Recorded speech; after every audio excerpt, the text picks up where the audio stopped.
Mga posibleng problema nga tubangon sa pagsugod sa klase sa City College of Cagayan de Oro sunod tuig ug mga solusyon diini gitukay aton sa gihimong Hinabi 2023 sa Cagayan de Oro City LGU uban ang mga dagkadaiyang ahensya. Ani ang report. Problema sa job labor demands, skill set sa mga estudyante, ingon man skills training sa mga magtutudlo, pipila lamang kini sa mga naisgutan sa gihimong Hinabi 2023 Stakeholder Summit sa Cagayan de Oro City.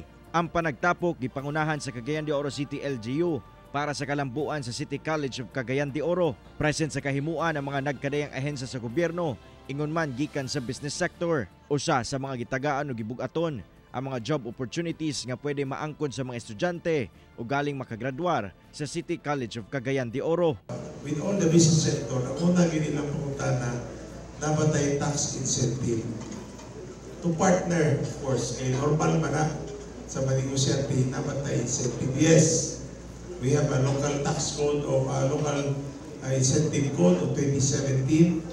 Now under process local investment and incentive board. Nagpadayag sab ang business sectors sa mga skills nga ilang kinahanglan gikan sa mga fresh graduate nga ilang ipang-hire. Sigon ni Dr. Justoni Babia, kinsa interim president sa City College of Cagayan de Oro, nga dakong tabang ang gihimong hinabi karon tuiga aron ilang maestablisar ang relasyon ngadto sa mga posibleng private partners. Padayon ang ilang pagpangandam karon, labi pa nga gawas sa mga tech-voc courses. Sunod tuig, aduna na sila bachelor's degree nga itanyag. Tulo ka bachelor's degree. We have the Bachelor in Technical Vocational Education, Bachelor in Vocational Technology Education, BTV-TED o BT-LED, and then Bachelor of Arts in Communication. Tanang programa nga itanyag kuno sa City College, libre.